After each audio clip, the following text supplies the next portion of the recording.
La Turquie va donc vivre demain une journée électorale cruciale pour son avenir, journée importante pour les Turcs, mais aussi pour toute la région troublée du Moyen-Orient et aussi pour l'Europe. Il suffit de penser à la question des réfugiés syriens qui arrivent en Europe via la Turquie. On en parle dans le grand angle avec d'abord Dorothée Schmidt. Bonsoir. Bonsoir. Dorothée Schmidt, vous êtes chercheuse à l'IFRI, l'Institut français des relations internationales, où vous êtes responsable du programme Turquie contemporaine. Vous avez publié notamment La Turquie au Moyen-Orient, le retour d'une puissance régionale, avec un point d'interrogation aux éditions du CNRS. Et puis nous aurons par Skype ou par téléphone depuis Istanbul Delphine Minoui, qui est journaliste, correspondante en Turquie, spécialiste du Moyen-Orient et qui est l'auteur, entre autres, de plusieurs livres sur l'Iran. Alors Dorothée Schmidt, on va commencer par vous. Des élections en juin dernier, des élections demain, 2 scrutins en 5 mois. On peut dire que le président Erdogan joue gros dans cette aventure électorale. Il peut gagner son pari demain ? Alors effectivement, le sentiment qu'on a, c'est que Tayyip Erdogan, le président turc, voulait rejouer ce scrutin pour arriver à obtenir la majorité absolue qui lui a fait défaut au mois de juin. En fait, il avait perdu cette majorité en juin et il a tout fait pour faire échouer en fait la constitution d'un gouvernement de coalition. De coalition, oui, ouais. Tout à fait, et pouvoir convoquer des législatives anticipées. Ce qui s'est passé entre ces deux scrutins, le premier semble quasiment à une espèce de faux départ. C'est assez impressionnant. J'étais en Turquie il y a 15 jours et la campagne électorale était très atone en réalité, parce que la vraie campagne avait été faite en mai-juin. Et que ce qui a changé entre les deux scrutins, c'est une ambiance, un déchaînement de violence en Turquie, avec les opérations qui ont repris contre le PKK. Oui, donc on va en reparler, bien sûr. Un très fort antagonisme entre Turcs et Kurdes. Et puis PKK, ces donc, qui sont les combattants kurdes qui se battent dans le sud-est. La guérilla kurde séparatiste qui se bat contre l'État turc, ou l'inverse. Alors, on va prendre un instant au téléphone Delphine Minoui. Delphine, à 24 heures du vote, quelle est l'atmosphère à Istanbul où vous vous trouvez? Est-ce que la tension est palpable? L'ambiance, c'est vrai, est très âpre, très morose, rien à voir avec l'euphorie du mois de juin.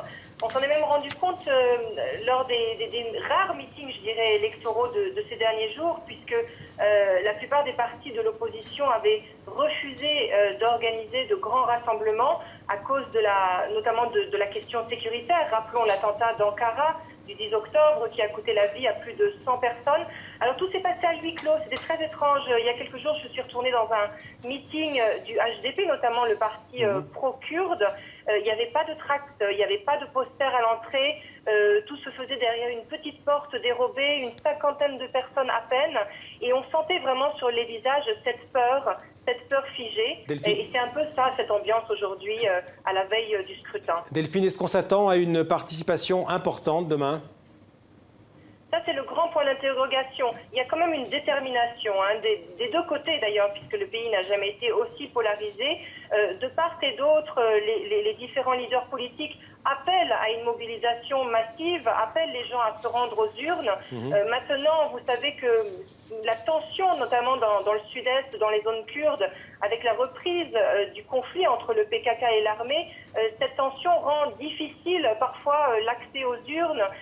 Il y a une guérilla dans les rues, donc ça reste en effet un grand point d'interrogation. Est-ce qu'il y aura une participation aussi forte qu'en juin dernier? Un dernier mot, les derniers sondages, que disent-ils? Ils sont favorables à l'AKP, le parti d'Erdogan? Que disent la plupart des sondages, à l'exception d'un sondage, je dirais, qui hier parlait d'une victoire à 47%, donc la possibilité de récupérer la majorité absolue pour l'AKP, le parti gouvernemental d'Erdogan. Mais à l'exception de ce sondage-là, je dirais que les enquêtes d'opinion ont une estimation entre 40 et 43% pour l'AKP, donc une sorte de statu quo finalement, guerre de changement par rapport aux élections de juin dernier, et ce qui montre que le pays n'a jamais été autant divisé. Merci Delphine Minoui en direct d'Istanbul. 42-43%, ça veut dire qu'a priori, sauf grosse surprise, Erdogan ne récupérera pas sa majorité absolue. Oui, voilà. Alors après, on a toutes les spéculations possibles pour la séquence qui suit. Ce qui pour moi compte, ce qu'il faudra suivre sur cette séquence électorale, c'est la façon dont le scrutin va se dérouler. Sur l'honnêteté du scrutin? Alors, sur l'honnêteté du scrutin, la question se posait déjà au mois de mai dernier, pendant la campagne. la grande question était, est-ce que ce nouveau parti, le HDP, ce nouveau parti pro-kurde qui a élargi donc, sa base électorale à une partie de la gauche, allait passer le fameux barrage des 10%. C'était le cas, il a fait 13%. Il a fait 13%. Mais un des grands sujets était, si le HDP ne passe pas les 10%, est-ce que ce sera parce qu'il y aura eu des fraudes et ça? Bon, on a eu un scrutin qui s'est plutôt bien passé. On a aujourd'hui des ONG en Turquie qui surveillent le scrutin en soi. On a une grosse mobilisation de la société civile pour que les élections soient propres. Ouais. Donc au mois de juin, ça n'a pas été ça le problème.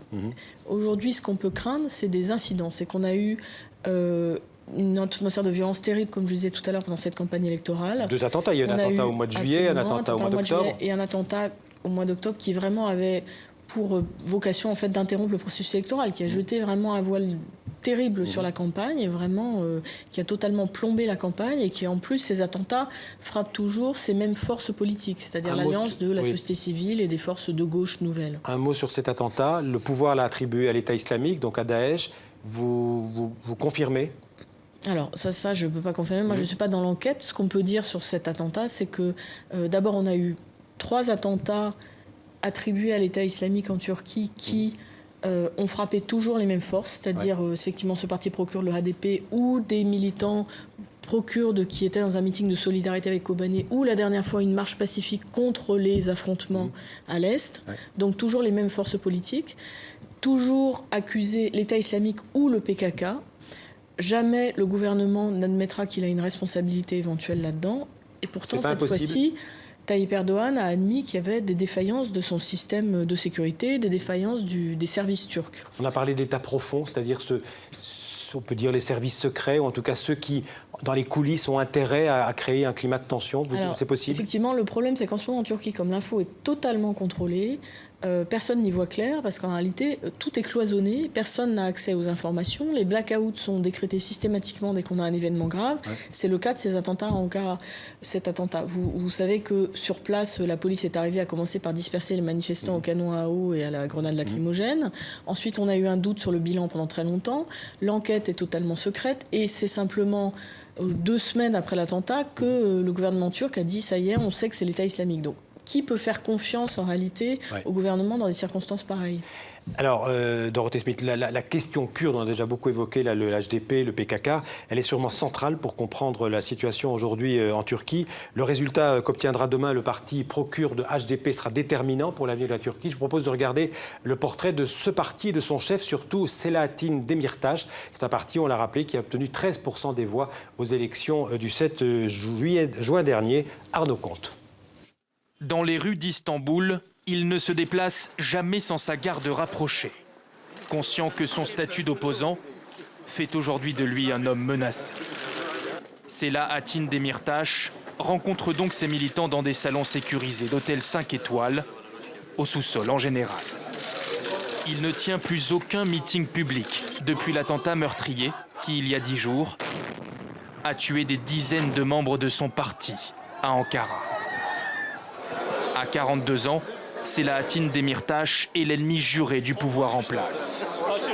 Cet avocat de profession d'origine kurde souhaite la rupture avec la Turquie conservatrice du président Erdogan. Et tout ou presque oppose les 2 hommes. Quand Erdogan rêve de grandeur et inaugure son nouveau palais présidentiel, avec ses 1000 chambres ultra luxueuses, Demirtas, lui, préfère s'afficher à la télévision en père ordinaire, préparant le repas à sa femme et ses enfants. Surnommé le Obama kurde, Demirtas affiche un style décontracté, chante sur les plateaux télé, défend publiquement les homosexuels et annonce qu'il souhaite supprimer les cours de religion à l'école. Demirtas s'érige en défenseur des minorités face à notre caméra. Les différentes croyances, les différents modes de vie sont la réalité d'une société démocratique. Et si nous voulons vivre en paix, nous devons apprendre à être respectueux des autres. Nous aspirons à cet idéal du vivre ensemble. En juin dernier, son parti de gauche a fait une entrée fracassante au Parlement turc, poussant le président Erdogan à convoquer de nouvelles élections. Alors, il y a eu des négociations entre l'AKP, le parti d'Erdogan, et le PKK, donc qui sont les combattants turcs, les militants armés turcs, kurdes, pardon. D'abord, première question, qui était responsable de la reprise des combats au cours de l'été dernier ?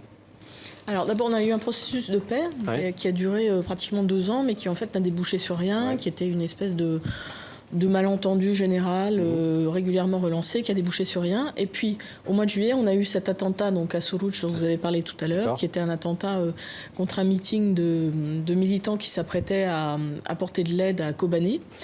Et cet attentat a été attribué à l'État islamique, mais du côté des Kurdes, on a dit que l'État turc était responsable, et on a eu le meurtre de 2 policiers turcs derrière, fait par le PKK. Et c'est ça qui a été le déclencheur de la reprise des combats. Alors, le HDP est un parti politique légal, on l'a vu, qui a fait 13% des voix aux dernières élections. Quels sont les rapports entre ce parti pro-kurde, mais qui n'est pas uniquement kurde, et le PKK ? Alors, c'est tout le problème. Tous les partis kurdes ou pro-kurdes, le fait d'utiliser l'expression pro-kurde est de plus en plus importante aujourd'hui, puisqu'effectivement, le HDP, il a élargi sa base, comme on le disait tout à l'heure. C'est un peu le parti héritier de Gezi, des grandes manifestations de 2013. C'est un parti qui se présente comme moderne. C'est un peu le parti chouchou des éditorialistes occidentaux. Votre présentation de Demirtas montre très bien cette espèce de modernité qui nous est assez familière, une sorte de parti vert de gauche alternative.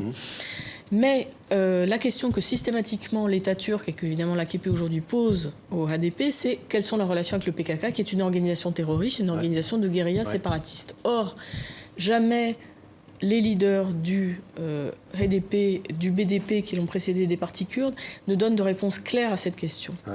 Et ça permet à l'État turc de poursuivre beaucoup de militants du HDP sous ce prétexte de lutte antiterroriste.